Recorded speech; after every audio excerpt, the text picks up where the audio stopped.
Hi, my name is Tom Italian. I'm the Pentucket varsity baseball coach. I just finished my 11th season this past spring. Prior to that, I was the 8-year JV baseball coach at Pentucket. And this video we're putting together today is on our 8-step hitting isolation drill that we do with our high school players, and we also do with our youth players at the Sachem Baseball School. The idea of the isolation step-by-step throughout the swing is to be able to break the mechanics of the swing down from start to finish, and also allow the player to understand which isolation they need to work on with fault correction drills, and also just give them a few tips on different things they need to improve on based on whatever isolation that they're breaking down in. So we hope you enjoy the video, and it's a video that we put together a few years ago. We have actually fine-tuned our hitting philosophy, and we've added a few more isolations, so we hope this is an informative video and helps the player and the parent. First off, the one thing I want to say about hitting is there's a number of ways to teach hitting. This is our way of hitting. Other people may teach it a little bit differently than us, but this is the way we teach it at Pentucket. And once again, we hope this is an informative and helpful video for all players, regardless of age or ability. The idea is to work to get better as a hitter and understand the mechanics of the swing, so both the player, the parent, and coaches can coach the correct way to swing the bat as far as we're concerned from a philosophical standpoint. So we hope you enjoy the video. After the initial introduction of what this video is about, the first thing I'd like to talk about is the mentality as a hitter. Now, we don't have drills for mentality as a hitter. It's something that you have to have inside of you. You have to have a competitive edge to you. You have to have a certain nastiness when you get in this batter's box. The idea is you want to be better than that pitcher. It's a one-on-one confrontation. Someone's going to win. Either the pitcher's going to win or the hitter's going to win. So the first thing we want to do before we even step in the batter's box is to have that competitive, nasty mindset as we get in the batter's box with the I am better than you mentality against that pitcher. So once we understand the mental side, it takes years and years of work.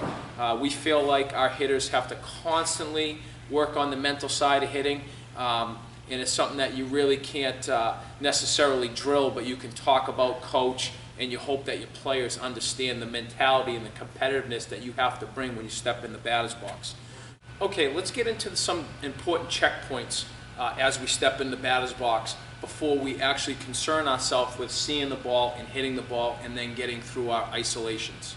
The very first thing we want to do when we step in the batter's box is we want to step in with our back foot with our toe pointed in. Once we point that toe in towards the plate, it engages a very important muscle in our backside that's going to help us drive through the baseball. So that toe's got to be pointed in, and then that front toe's got to be pointed in as well. The front toe being pointed in is going to allow us to keep our hip locked in, our shoulder locked in, and keep our head on the ball. A lot of common mistakes you'll see with players is they'll sort of step in pigeon-toed. You lose power on your backside, and this front side here is going to cause you to fly open and not be able to stay on the ball as long as you need to. So that's the first thing. Toes pointed in. We want to have a nice wide base. It's important we have a wide base so we don't get too lungy as we load and too lungy as we launch. We want to be able to stay on our instep of our back foot and our instep of our front foot. If players are too narrow, that's going to lead to off balance, guys swaying, and guys getting a little bit too far out on their front foot. So toes pointed in, wide base. We want to be comfortable and athletic. I think that's one thing as coaches we don't talk enough about with our hitters, about being comfortable and athletic in the batter's box. Wide stance, nice bend in the knees, a little bit of a bend in the waist, and we want to have our chin up on our front shoulder. We want to see the pitcher with two eyes. Another common mistake is you'll see kids will start to head tilt. Another common mistake is you'll see players with a too closed of a stance, some players too far open. What we want to do is we want to be balanced. We want to start balance, stay balanced, finish balance. I want to make sure I can touch the outside corner of the plate, and with my grip, I want to make sure my top wrist is pointed at the pitcher, and we want to shake hands with the bat. We want the bat in the pads of our hands. We do not want to choke the bat. If we choke the bat, we actually lose bat speed, and it will not allow us to really drive through the baseball. We want to make sure we have some play, and the bat is in the pads of our hands, and the grip is nice and loose. Another common mistake is players will choke the bat, squeeze the bat, and you'll see the white knuckles. We want to be loose and comfortable on our grip, top wrist pointed at the pitcher, and what we want to do is we want to make sure we can get to that outer half of the plate. Okay, hitting ISO 1. Loose, relaxed, you got to have some sort of rhythm. Common mistakes with hitters is they start in the load position and they're already squeezing the bat. We want to be loose and relaxed up there. You want to have a tension-free swing. You don't want to be up at the plate ready to hit while the pitch is taking signs. So we do a couple things as hitters. We elephant trunk, we rock in our stance, we flap our elbows, and we play the piano. All of this is going to lead to a loose, tension-free swing. It will also allow us to get ourselves into a rhythm as we get ready to hit. One good thing we like to tell our players is you got to be loose and relaxed before you start the violent act. And the violent act is the grip and rip, swinging at the pitch. So that is isolation 1. Loose and relaxed, get yourself a nice rhythm, feel comfortable, play the piano, get yourself ready to hit.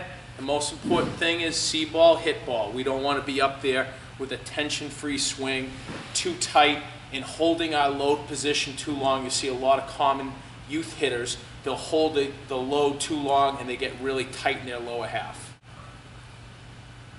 Okay, isolation number 2 is called the load position. So we're loose and relaxed, we're developing a rhythm, and then at some point we got to get ourselves in what we call the load position. We got to get some weight to go back before we go forward. As the pitcher's going back, the pitcher's loading up on his backside, and the pitcher's coming at you on his front side. We want to have that same sort of philosophy as a hitter as we go from back to forward. It's very important when you load that you keep your weight on your instep of your back foot. Common mistake is the toe is open and the knee gets outside the leg, or a kid leans too far back and his toe actually comes off the ground. We want to actually be right on that instep, ready to launch, ready to attack the baseball. So here's how we get to the load position. First off, we want our hands in what we call the knockout position, okay? And they're back by the back shoulder, okay? And the hands are up. If you were to punch somebody, you'd punch them from the knockout position. So we get our hands in what we call the knockout position as we load. Our elbow is slightly up. Some people have taught down, some people teach way up. We like to keep the elbow in the middle. It's more of a comfort thing for a hitter. If the elbow drops, you're going to get into a sweeping action. If the elbow's too high, it's too difficult to get to the baseball in a good manner with the path of the bat. So we want to be slightly relaxed, but slightly up as well. More of a comfort thing. Top wrist point at the pitcher, we'll explain to you in a little bit.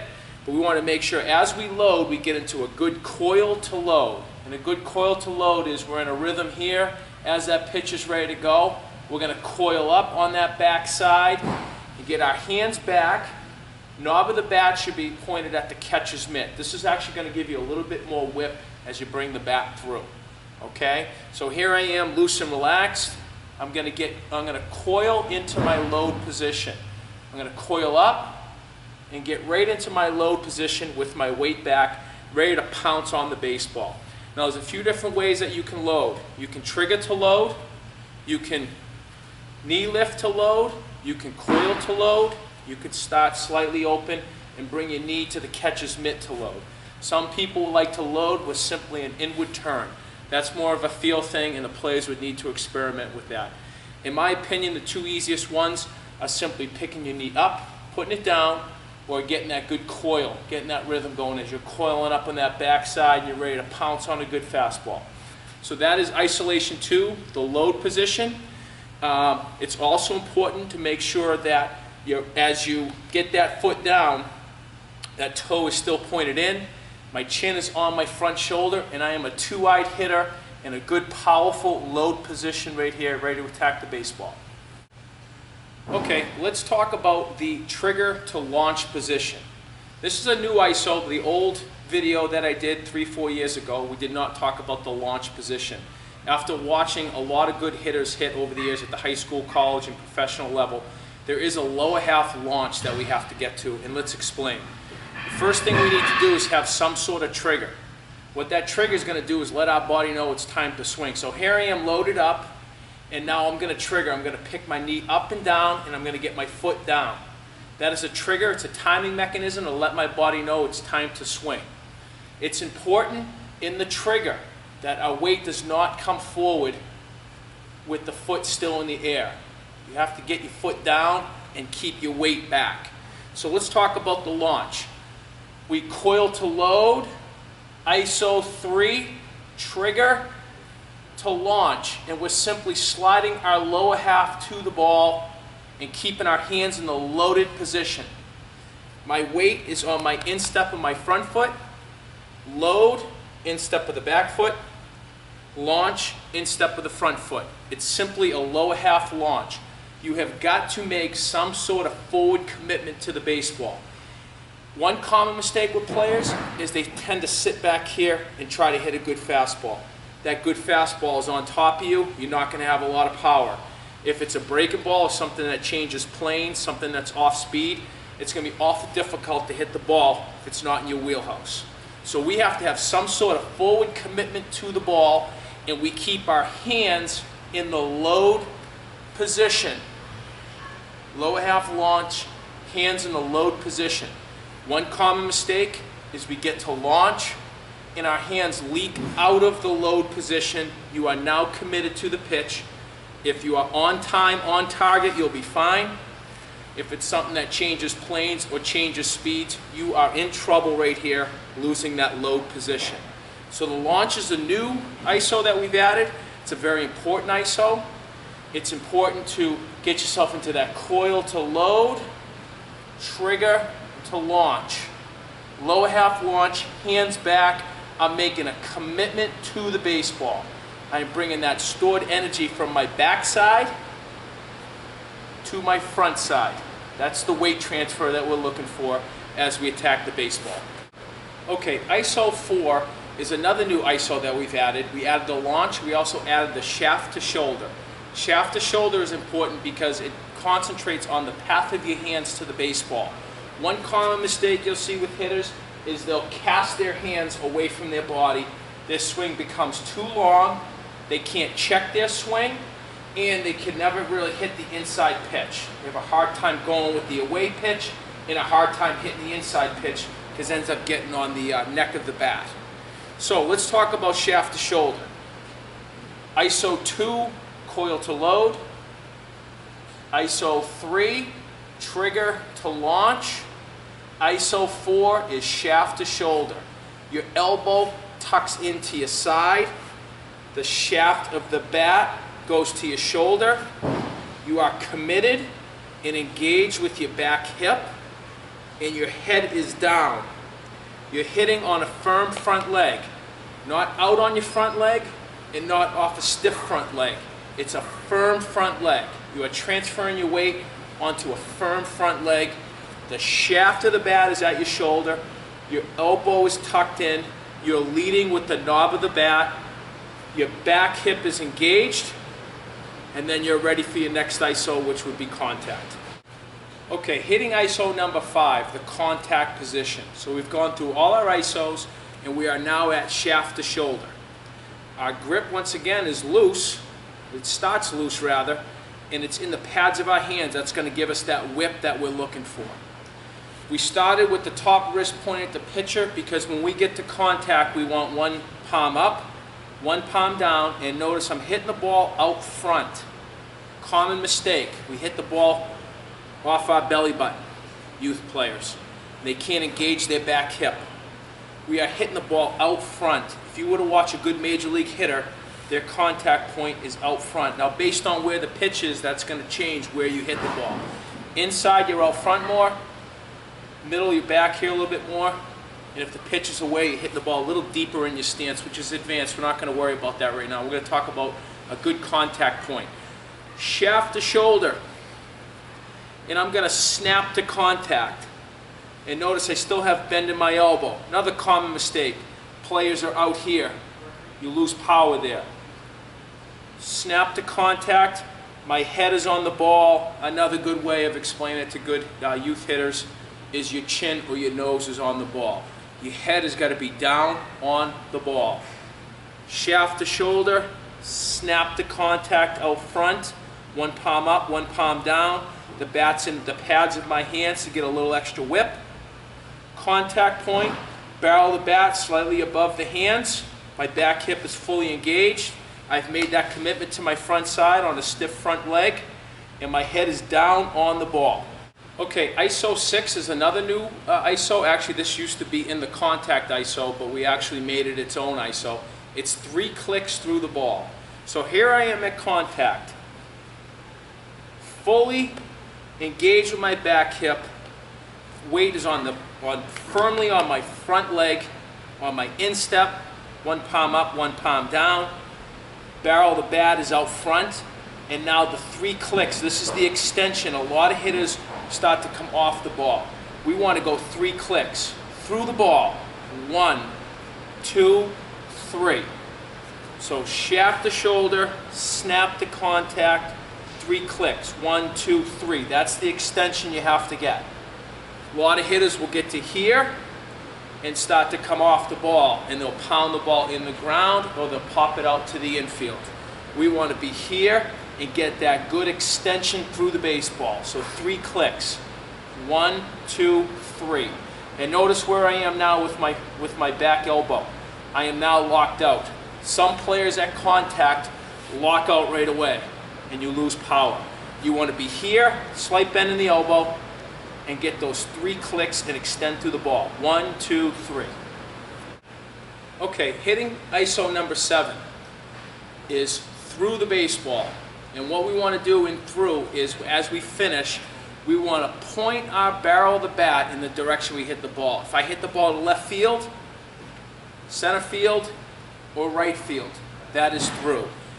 Contact, 3 clicks, and then on through, this is where the barrel of the bat starts to come up, and we should be pointing slightly above the infielder's head. It's very important that after the extension, we get through, and my head starts to come up, which I always want to be careful saying with youth hitters. Sometimes the head comes off too soon, but at some point, your head has got to come up to start to release the rest of your body. If your head is down the whole time, you really can't engage that back hip.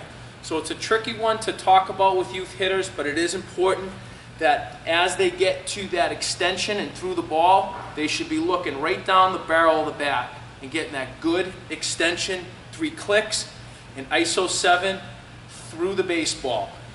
As you get through the baseball, the barrel of the bat should be pointed in the direction that you hit the ball. Your chin, your belly button, your back knee, barrel of the bat should all be pointed, and stay committed to your swing to where you hit the baseball. So ISO 7 through. You have now made that full commitment to your front side, your back side is fully engaged, and you're getting that good long extension through the baseball where the barrel of the bat is slightly above the infielder's head. Okay, hitting ISO 8 is the finish. Finish is very important to complete the swing so you can make a full commitment to finishing where you hit the baseball. Left field, center field, right field. Now there's a few different ways to do it. In my opinion, releasing the top hand is very important. I'll explain why in just a minute. So here I am. Contact, 3 clicks, through. Now here's my long finish. I like to fully extend and take my top hand and run it down my bottom arm. And this will allow me to get that full extension.